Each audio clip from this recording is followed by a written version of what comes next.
So বরাবরের মতন আমি আজও আপনাদের মাঝে আরেকটি নতুন ভিডিও নিয়ে হাজির হলাম।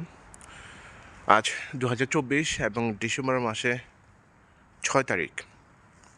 তো এই শীতময় দিনে আমি আপনাদের কাছে আরেকটি কথা শেয়ার করতে যাচ্ছি। আর সেটি হচ্ছে যে যারা বর্তমানে রোমানিতে আসতে চাচ্ছেন, শীতের সময় যদি কেউ ফ্লাই করতে চান এবং শীতের প্রস্তুতিটা সম্পর্কে কিছু বিস্তারিতভাবে কিছু তথ্য আমি আপনাদের কাছে শেয়ার করতে যাচ্ছি। সো আপনারা জানেন রোমানিয়া এবং বুলগেরিয়া একটি বলকান প্রদেশে পড়েছে। সো এখানে প্রচুর শীত এবং অন্যান্য পশ্চিমা দেশগুলোর তুলনা হলে এখানে প্রচুর শীত এবং এই শীতের প্রস্তুতির জন্য আমি আপনাদেরকে কিছু কথা শেয়ার করতে যাচ্ছি। যদি কেউ এই নভেম্বর থেকে ফেব্রুয়ারি পর্যন্ত কেউ যদি ফ্লাই করে তাদেরকে অবশ্যই এই জিনিসগুলো নিয়ে আসা প্রয়োজন। হয়তো পারে আপনারা অনেকেই জানেন, অনেকে আছে আবার কোনো কিছুই জানে না। তো যারা জানে না তাদের জন্য অবশ্যই উপকার মনে হবে। আর বিষয়টা হচ্ছে যে এখানে শীতের সময় যে প্রস্তুতির বিষয়টা হচ্ছে, যারা শীতের সময় এই রোমানিয়াতে ফ্লাই করবে তাদের জন্য খুবই খুবই গুরুত্বপূর্ণ। কারণ এই শীত প্রধান দেশে সবাই শীতে কোনো না কোনো রকমে প্রস্তুতি নিয়ে আসে, কিন্তু অনেকেই ভুল করে। কিন্তু ভুল করার পরে তারপরে এখানে বুঝতে পারে। আর সেগুলো হচ্ছে যে এখানে শীতের পোশাক তো সবাই আনে, কিন্তু দেখা যাচ্ছে যে যারা বাংলাদেশ থেকে কিছু জিনিসপত্র কিনে আনে, অর্থাৎ মনে করেন এই যে এরকম ধরনের জ্যাকেট, মাইনার জ্যাকেট, কিন্তু যদিও মাইনার জ্যাকেট বলে কিন্তু অতটা হলে কাজও করে না। কিন্তু বাংলাদেশের তুলনা হলে এই দেশে অনেক সস্তা আপনারা জ্যাকেট পাবেন, যেটা আমরা এখানে অনেকই কিনেছি।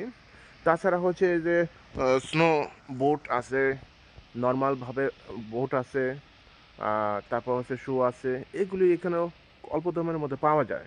তবে কিছু কিছু জিনিস আপনাকে এগুলি আনতে হবে বা আনার জন্য খুবই প্রয়োজন। যেমন খাদ্য সামগ্রী হিসাবে কিছু মশলা, এগুলি খুবই গুরুত্বপূর্ণ।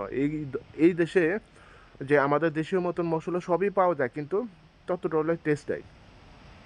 মনে করুন হলুদের কথা, হলুদ একটু আছে, হলুদও আছে, কিন্তু হলুদে কালার এবং আমাদের দেশের কালার অনেকটা পার্থক্য, একটু গন্ধ গন্ধ ছাড়ে। তারপর অন্যান্য মশলা সেমই, মানে সেম মশলা আছে। আপনার যে মরিচের কথা, কোনো মরিচও আছে, মরিচের ফাঁকিও আছে, কিন্তু দেখা যাচ্ছে কি মরিচের ফাঁকিটা কি এখানে ততটা স্পাইসি না। যে কারণে এটা বললাম।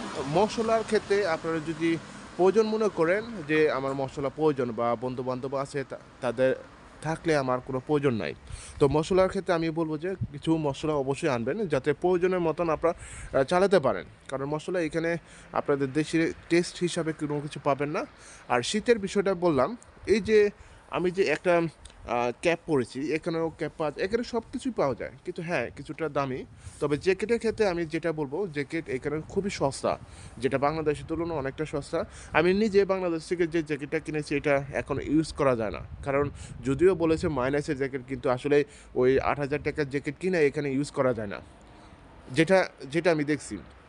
কিন্তু এখানে জ্যাকেটের দাম সস্তা আছে। তারপর জুতা নর্মালভাবে আপনার 150 লের মধ্যে পাবেন, 150 থেকে 200 লের মধ্যে পাবেন। জ্যাকেটও মনে করেন 200 লে আছে, 250 লে আছে, ভালো ভালো জ্যাকেট আছে। তো আরও কিছু জিনিসের কথা বলবো যেগুলি প্রয়োজনীয় জিনিস, মনে করেন আপনার নিত্য প্রয়োজনীয় জিনিস, মনে করেন নেল কাটার, ক্লিপ, তারপর হচ্ছে যে কিছু যদি সমস্ত কিছু এখানে পাওয়া যায়। তবে হ্যাঁ, যেহেতু আপনারা নতুন আসবেন এবং নতুন হিসাবে যে কিছু জিনিসপত্র আপনার প্রয়োজন, এবং যেহেতু আপনার বাজেটের অনুযায়ী আপনার হতে পারে 3 মাসের অথবা 6 মাসের কিছু জিনিসপত্র নিয়ে আসলেন, হতে পারে বেতন টেতন এবং পাওয়ার পরে পরে আপনারা কভার করতে পারবেন। এখানে সমস্ত কিছুই পাওয়া যায়, কিন্তু একটা কথা হচ্ছে কি, প্রথম 2 থেকে 3 মাসের জিনিসগুলো আপনাকে কভার করতে হবে। তারপর আপনারা যেহেতু দেশে থেকে আসবেন, অনেকগুলো টাকা খরচ করে আসবেন এবং এইগুলি বার্ডেন আপনার মাথায় থাকবে, এবং ওই সময় এই দামি দামি জিনিস কেনার জন্য আপনাকে একটু হিমশিম খেতে হয়। যে কারণে এই কথাগুলো বললাম। এখানেও জ্যাকেট পাবেন, এখানে সমস্ত কিছুই পাবেন। তো শীতের সময় এই জিনিসগুলো প্রস্তুতি করে রাখবেন। আর একটা জিনিস হচ্ছে যে আর কিছু মেডিসিনের কথা বললাম, যাদের ঠান্ডা আছে বা অ্যালার্জি আছে তারা অবশ্যই কিছু এই ঠান্ডাজনিত কিছু মেডিসিন আপনারা নিয়ে আসবেন। সেগুলো হচ্ছে যে নাপা বা অ্যাস্ট্রানাপা, তারপর হচ্ছে শীতের কিছু, যার ঠান্ডার উপর ডিপেন্ড করে। এখন সবাই তো ঠান্ডার কী পরিস্থিতি এটা তো জানি না। তো বেশি একটু ঠান্ডা আছে, তো ঠান্ডার জন্য কিছু ওষুধ অবশ্যই নিয়ে আসবেন যাতে আপনাদের ভালো হয়। এখানেও ওষুধ আছে কিন্তু হইতে পারে এখানে। তো এই যে দেখেন আমরা -6, আজকে -6 আমার পাশে হচ্ছে বাসা। তো -6-এর ফিলিংটা হচ্ছে একটু অন্যরকম। সমস্ত কিছু ডাবল, ডাবল পড়তে হয় দেখেন। এটার ভিতরে ২-৩টা আছে। কিছু করার নাই। কিন্তু এই যে -6 ফিলিংটা, কিন্তু এটা তো ১ম অবস্থায় আপনাকে আম একটু অনুভূতিটা হচ্ছে একটু অন্যরকম। যেমন গত বছরে এই ফিলিংটা ছিল একটু অন্যরকম। কিন্তু এইবার যেহেতু ওই যে -6, কিন্তু মনে করেন হাত মনে করেন বরফ হয়ে যায়। কিন্তু তারপরে তো চলতে হবে, যেতে হবে, কাজ করতে হবে। কিছু করার নাই।